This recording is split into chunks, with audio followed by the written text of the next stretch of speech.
हैं। कितने लोग हुसैनी हैं, जरा हाथ उठा के बताइए। सारे हुसैनी हैं। हुसैन का कलेजा जानते हो? हुसैन का कलेजा, हुसैन का कलेजा ये कि 6 माह का असगर गोद में 22,000 के आगे खड़े हैं, चादर डाले खड़े। अमर इब्ने साद ने कहा था कि हुसैन कुरान लेके आए हो, इसके बदले में माफी मांगोगे?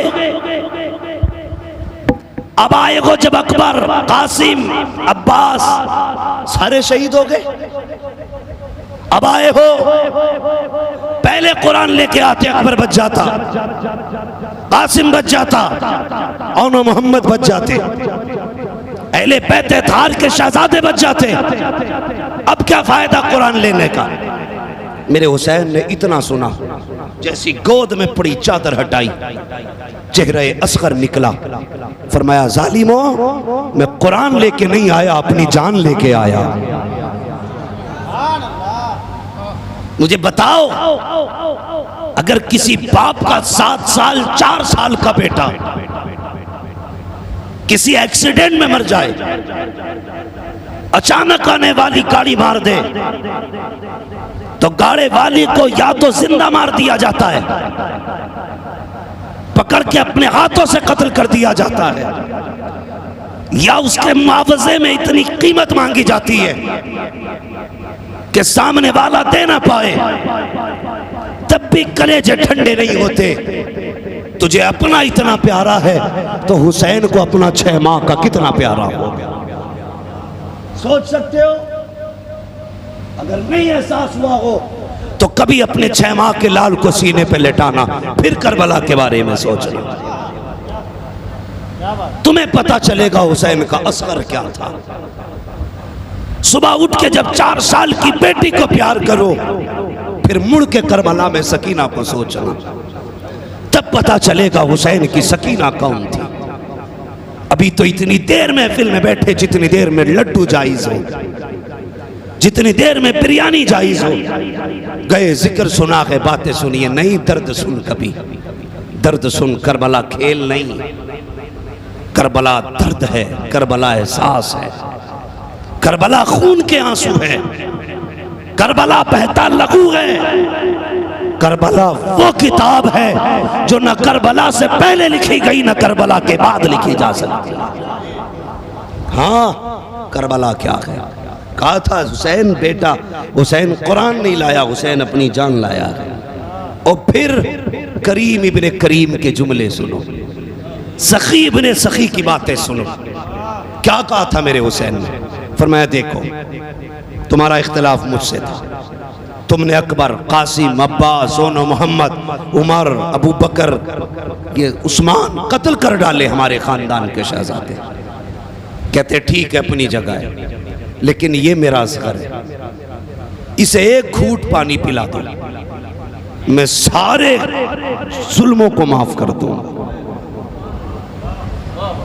ये जिगर किसका हो सकता था? सिर्फ आले रसूल का, और वो भी नबी के बेटों का, कि अपनी औलाद के कातिल को भी माफ करने तैयार हैं। हम अपने सगे भाई को माफ नहीं कर सकते। एक थप्पड़ के बदले में हमें सर चाहिए, एक डांट के बदले में हमें जेल चाहिए, एक तेवर के बदलने में हमें किसी की 10 साल की सजा चाहिए। हुसैन के घर वालों से पूछ, अल्लाह अकबर, क्या दिया बदले में? पानी नहीं, इतना जोर से तीर मारा गया। मुअर्रिखीन ने लिखा है जो तीर हजरत अली असगर को मारा गया था, ये वो तीर था जिससे हिरन का शिकार किया जाता था। ये आम तीर ना था, इतना जहरीला तीर था जिससे हिरन को गिराया जाता था। जब अली असगर के गले को पार किया, एक हिचकी ली और नन्ना सा बदन सर्द हो गया था। खुदा की कसम, ये शहादत को असगर देख रहे थे, लेकिन तारीख ने जब वक्त दोहराया, करबला की शहादत के बाद यही करबला का शहजादा जंगल में खेमे लगा के बैठा है। हुसैन की गर्दन पे खंजर चलाने वाला दौड़ता हुआ जब इन्हीं के खेमे में आया, आने के बाद कहा था परदेसी हूँ, प्यास लगी है, मुझे पानी चाहिए। दौड़ क्यों रहा था? इसलिए कि अल-मुख्तार के सिपाही इसका पीछा कर रहे थे जान बचाने के लिए। ये हजरत इमाम ज़ैनुल आबिदीन के खेमे में आया, पानी मांगा, आपने एक प्याला दिया, उसने और मांगा, दूसरा प्याला दिया और मांगा, तीसरा प्याला दिया। एक रिवायत के मुताबिक 3 दिन तक आपके खेमे में मेहमान रहा। जब जाने लगा तो कहा लगता है आपने मुझे पहचाना नहीं है। कहा किस लिए? कहा अगर पहचान लेते तो मुझे पानी न पिलाते, खेमे में न रखते। आपकी चीख निकली, रो के कहा था, ओ जालिम, अपने बाप के कातिल को कोई नहीं भूल सकता है। मुझे पता है तू वो है जिसने मेरे बाप के गर्दन पे खंजर चलाया था। कहा फिर पानी क्यों पिलाया? कहा सुन, कल हम तुम्हारे मेहमान बने थे, तुमने हमें प्यासा शहीद किया था, आज तू हमारा मेहमान बना है, हम तुझे पानी पिला रहे हैं और ये बता रहे हैं सुनो ये और है और हुसैन के घर वाले और हुआ कर। नाराए तकबीर, नाराए रिसाला, उलमाए अहले सुन्नत, मसलके आला हजरत मुफ्ती अम्माद रज़ा साहिब किबला, नाराए हैदरी, नाराए हैदरी, नाराए तकबीर। सुभान अल्लाह, सुभान अल्लाह, वाह वाह। माफ करने का हौसला रखो, माफ करने का। फरमाएगा वातसिमू बिहब्लिल्लाहि जमीआ, अल्लाह की रस्सी को इकट्ठे मजबूती से थाम लो। अल्लाह की रस्सी क्या है? मुख्तलिफ तफसीरें बयान की गई, बस एक मोटी सी बात सुन लो। अल्लाह की रस्सी से मुराद हुजूर का दामन है। और हजरत अब्दुल्लाह इब्न अब्बास फरमाते हैं अल्लाह की रस्सी से मुराद हुजूर की ज़ात है। ये अपनी अपनी मुख्तलिफ तफसीरें हैं, मगर मेरी गुजारिश आपसे, खुदा के वास्ते एक दूसरे को माफ़ करो। गलतियां होती रहती हैं, एक बर्तन में, एक पल्ले में कई बर्तन हो तो खटकते रहते हैं। इसका मतलब ये नहीं है कि जो कमज़ोर बर्तन हो उसे तोड़ दिया जाए। जो पावर वाले, किसी ने हजरत अली को कहते सुना, हजरत अली ने कहा था लोगों भले ताकतवर से ना डरना, लेकिन कमजोर से हमेशा डरते रहना। कमजोर से, समझ रहे ना मेरी बात? कमजोर से बोलिए, कमजोर से हमेशा डरते रहना। किसी ने कहा या अली, ताकतवर से डरना समझ में आता है, लेकिन कमजोर से क्यों डरे और ताकतवर से क्यों ना डरे? तो हजरत अली ने फरमाया था तुम नहीं जानते हो, ताकतवर अपनी ताकत से बदला लेता है, लेकिन जब किसी कमजोर पे जुल्म होता है ना, तो वो याद रखना उसकी आह सीधी जाप के रब के आसमान इजाबत से टकराती है। ताकतवर अपनी ताकत से बदला लेता है, कमजोर का रब बदला लेता है। ताकतवर से तो लड़ सकते हो, लेकिन खुदा से नहीं लड़ सकते। और ये कौम में अंदर इतनी दकियानूसी आ चुकी है कि आज कमजोर को जीने का हक ही नहीं। हाँ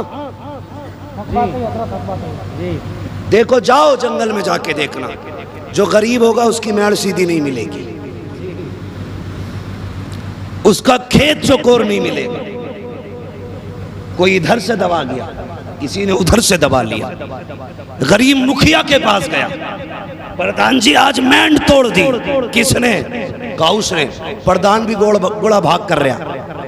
अच्छा, इसके तो 200 वोट हैं, इसके साथ कितने के? 5। चल बे, तू नहीं गलत बांधी, हो गया फैसला। ये तेरे यहां चलेगा, रब के यहां ये नहीं चलेगा। फरमाया गया कयामत में अगर तुमने किसी कमजोर चिड़िया पर भी जुल्म किया ना, तो कयामत के दिन उस चिड़िया की आवाज इतनी तेज कर दी जाएगी कि अहले महशर उसकी चीख से अपनी कानों में उंगलियां डालेंगे। और 100 बातों की एक बात, कयामत के दिन हुजूर मजलूमों की सफ में खड़े होंगे। सारे जालिम एक तरफ, सारे मजलूम एक तरफ, और हुजूर कहते हैं मैं उधर हूँगा जिधर मजलूम होंगे, और रब का फैसला उधर ही जाएगा जिधर हुजूर होंगे।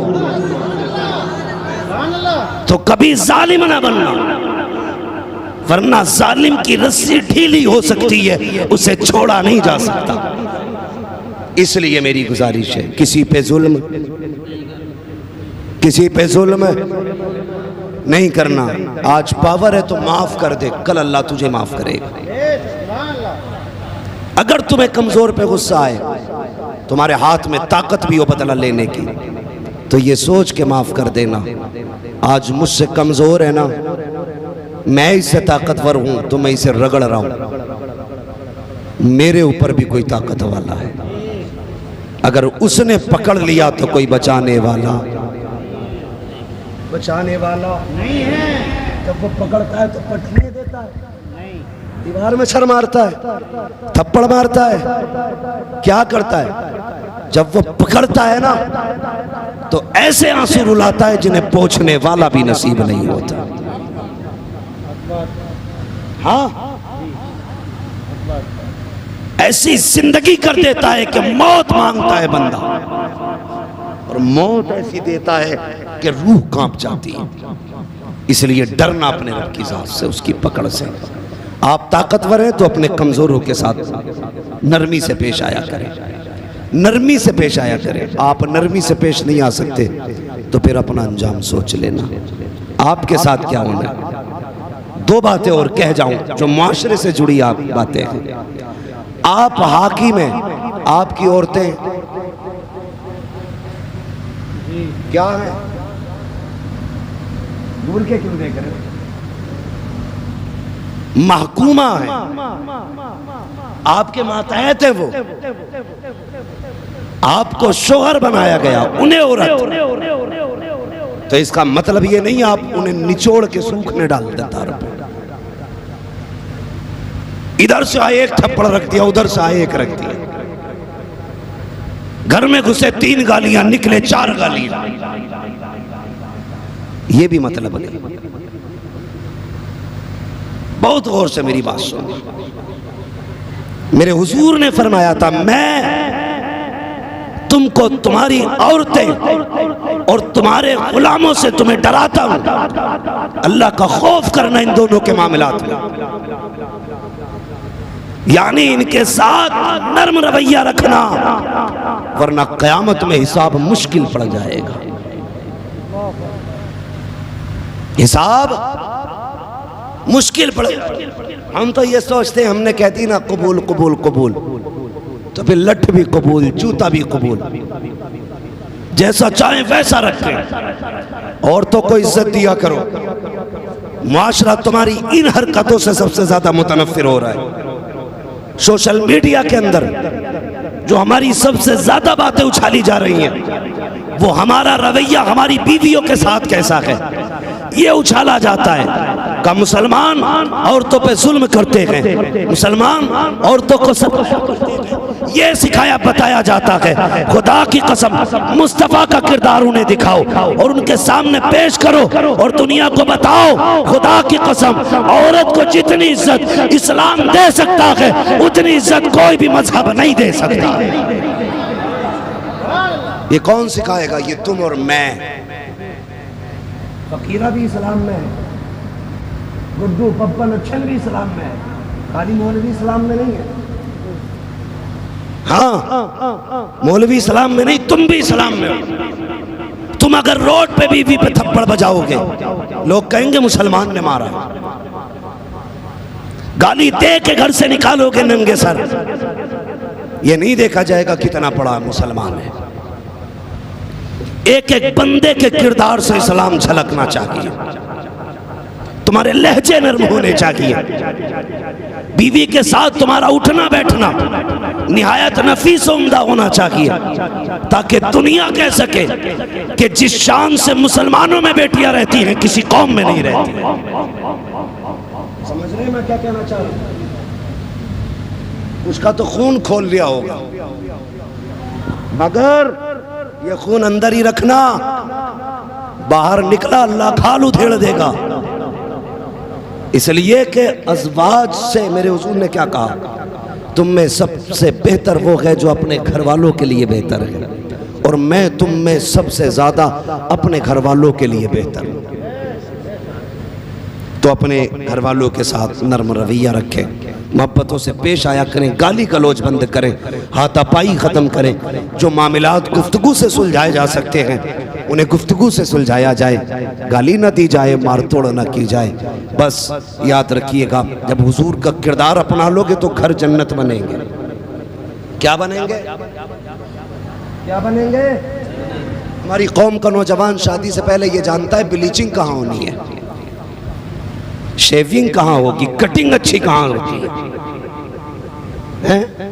ये सबको पता है। बेटियां भी जानती हैं ब्यूटी पार्लर कहाँ है, लेकिन ये कोई नहीं जानता कि निकाह के साथ बाद बीवी के साथ जिंदगी कैसे गुजारनी है। कई बार तो इसी मसले को लेकर तलाक़ें हो गई कि निकाह वाली रात में बीवी का चेहरा और था, 2 दिन बाद और था। पता चला वो जो हुस्न था ना, वो सारा ब्यूटी पार्लर का कमाल था। भाई धोखा मत देना किसी को। आपकी बेटी काली है तो काली दिखाओ,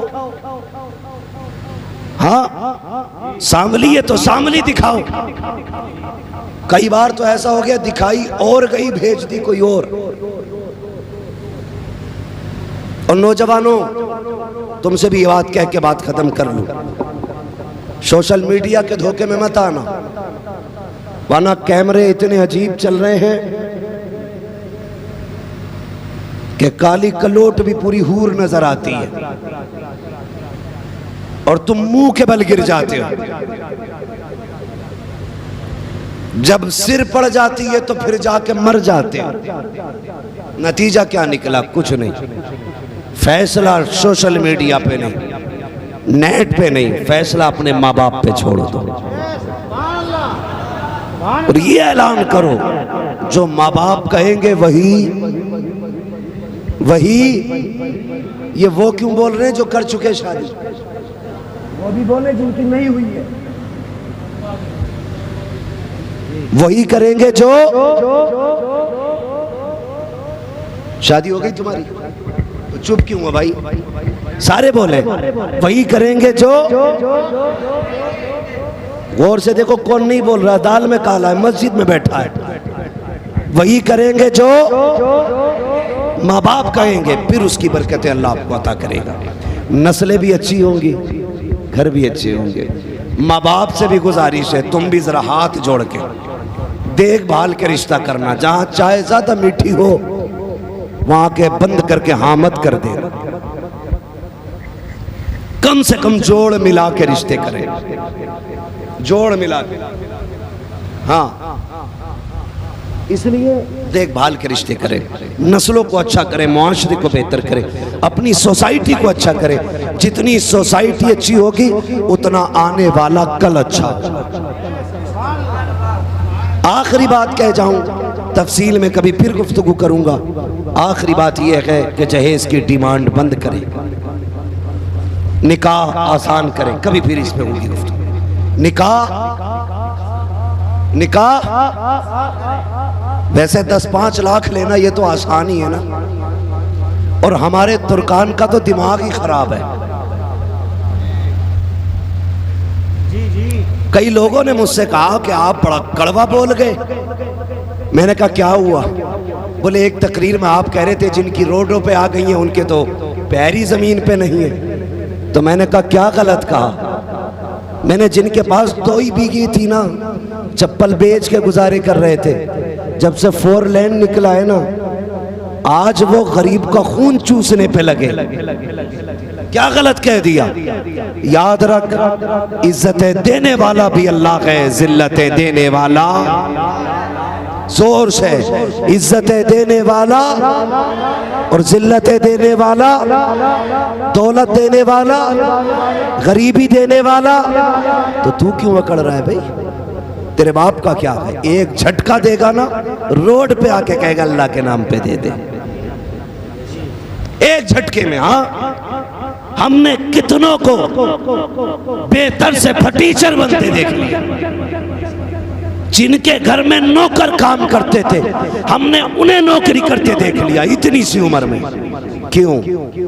उन्होंने रब की नाशुक्रिया की, उसकी दी दौलत की बेकदरी की। कितने लोग अल्लाह के करम से ठीक ठाक खा रहे हैं, हाथ उठा के बताएं।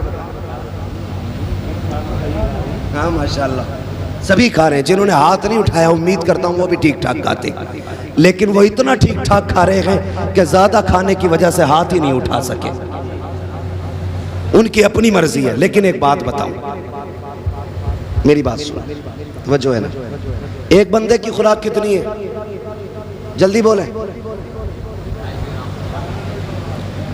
जब हम आमतौर पे खानों में, दावतों में हिसाब जोड़ते हैं तो एक आदमी का 300 ग्राम, यही जुड़ता है आमतौर की दावत, 300 ग्राम। कितना? बोलो यार, सारे बोलो। मजबूरी में बैठा रखा है किसी ने क्या? कुछ लोगों, जबरदस्ती तकरीर करने का आदी नहीं हूं। सलाम पढ़ लो, इसलिए कि मैं चटकुले नहीं सुना रहा हूं, मेरा पसीना निकल रहा है, ये खूने जिगर है। इतने अच्छे माइक पे इतनी गर्मी में बात कर रहा हूं। कितना? 300 ग्राम। 10 लोग हो, 3000 ग्राम, मतलब जोर से 3 किलो। 3 दूनी 3 तिया, तीनों वक्त में बंदा अगर खाए 10 लोग, क्या किलो खा गए? हिसाब पक्का है। स्कूल गए हो कभी? माशाल्लाह, इतनी तो सभी को गणित आती है। कितनी खा गए 3 टाइम में? 9 किलो खा गए। अगर एक बंदे के पीछे 10 लोग खाने वाले, 9 किलो, समझ गए? अब एक बंदा सुबह से शाम तक कमाए तो पैसे इतने कमा लेता है जिसने मिल जाए 90 किलो। कितना मिल गया? खाया कितना गया? 9 किलो। रज़ाक कौन है? सारे बोले जल्दी से, सुस्ती से नहीं यार, जल्दी से। रज़ाक कौन? कितने ऐसे लोग होंगे जिन्होंने हफ्ते भर से अल्लाह नहीं कहा होगा। इस महफिल में कम से कम सारे कहते हैं रज़ाक कौन? और जोर से कौन? रज़ाक अल्लाह है। 10 लोगों का खर्च 9 किलो, उसने दिया 90 किलो। मालिक क्यों दिया? वो कहता सुन, कभी लेके आजमाते हैं, कभी दे के आजमाते हैं, कभी सब कुछ ले लेते हैं, देखे क्या करेगा, कभी जरूरत से ज्यादा देते हैं, अब देखे क्या करेगा। मालिक तू बता हमें क्या करना चाहिए। वो ये कहता है जब कुछ ना दूं तो सब्र कर, जब बहुत दे दूं तो शुक्र कर। तेरी औकात 300 ग्राम थी, मैंने 3 किलो दिया, वो सब तेरे लिए ना था, बल्कि तेरे अहबाब में गरीब रहते हैं, तेरे रिश्तेदारों में भूखे रहते हैं। तेरी खुराक तो 300 ग्राम थी, 3 किलो दे करके सिर्फ तुझे नहीं पाला गया, तेरे रिश्तेदारों के लिए है, अहबाब के लिए है, पड़ोसियों के लिए है। वो कहता है ज्यादा दे करके ऐसे आजमाते हैं, देखें गरीबों को खिलाता है कि नहीं, बीमारों को देता है कि नहीं। ज्यादा वाले तब जन्नती होंगे जब वो अपने माल को गरीबों में भी लौटाएं, बीमारों में भी लौटाएं।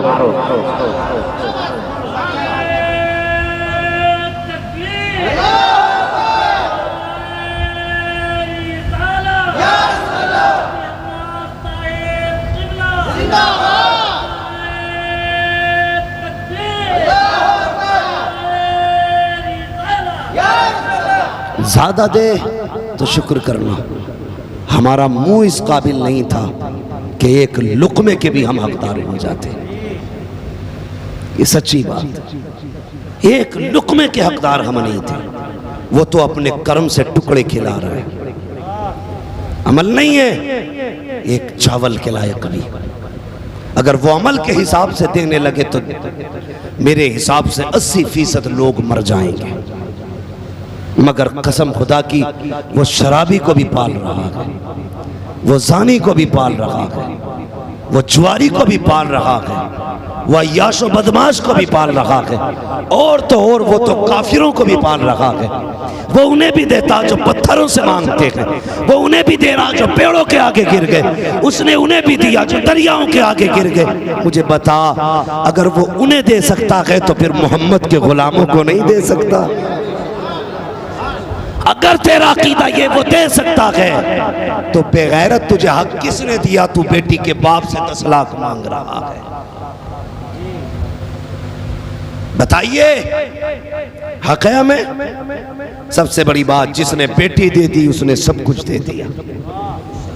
और जो बेटी के अलावा पैसे मांगे, होशियार रहना, वो तब तक का दामाद है जब तक पैसे जिंदा है।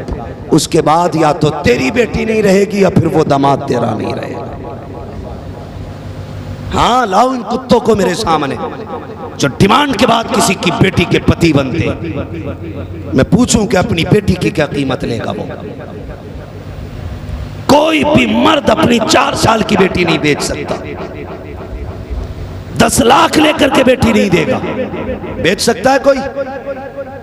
1 साल की बेटी? कोई भी गैरत वाला मर्द अपनी 1 साल की बेटी 20 लाख देकर भी नहीं बेचेगा।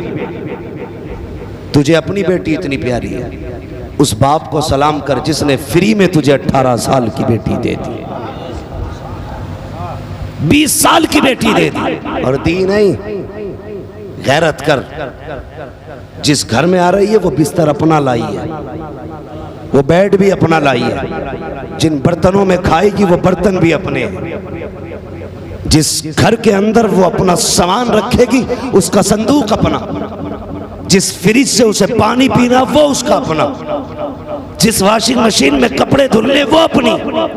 तेरे बाप का कुछ नहीं है, उसके बाद भी गरीब की बेटी पे एहसान। सोच रब को क्या जवाब देगा। बस इतना कह के जाऊंगा, सोच रब को क्या जवाब देगा। जवाब हो फोन करके मुझे भी बता देना, ताकि 2-4 लोग और जहेज के कुत्ते हैं उन्हें भी वो जवाब दे दूं, ताकि वो भी और भीख मांग सके। अगर चाहते हो खैरियत से जन्नत में जाना, डिमांड खत्म करो।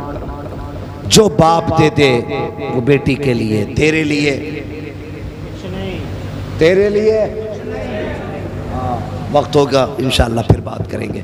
ये जहेज की डिमांड ख़त्म करें, नकदियाँ ख़त्म करें, निकाह आसान करें, घर में बहू बेटियों को इज्जत बख्शें, नरमी के साथ उनके साथ पेश आएँ, माशरे को बेहतर करें और अपनी ज़िंदगी का फ़ैसला सोच समझ के करें। इसलिए कि ज़मीन अच्छी होती है तो फसल अच्छी होती है, माँ अच्छी होती है तो नस्ल अच्छी होती है।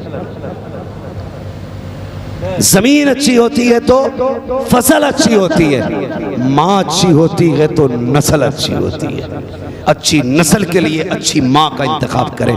मौला करीम हमारी कौम को बेहतर समझ अता फरमाए, हमें हुजूर का सच्चा पक्का इश्क अता फरमाए, हमको मरने से पहले मौत की तैयारियां करने की तौफीक अता फरमाए। सारे लोग कलमा शरीफ पढ़ लीजिए, ला इलाहा इल्लल्लाहु मुहम्मदुर रसूलुल्लाह अस्तगफिरुल्लाह रब्बी मिन कुल्लि ज़ंबिन व अतूबु इलैहि व मा अलैना इल्लल बलाग। अस्सलामु अलैकुम व रहमतुल्लाहि व बरकातुहू।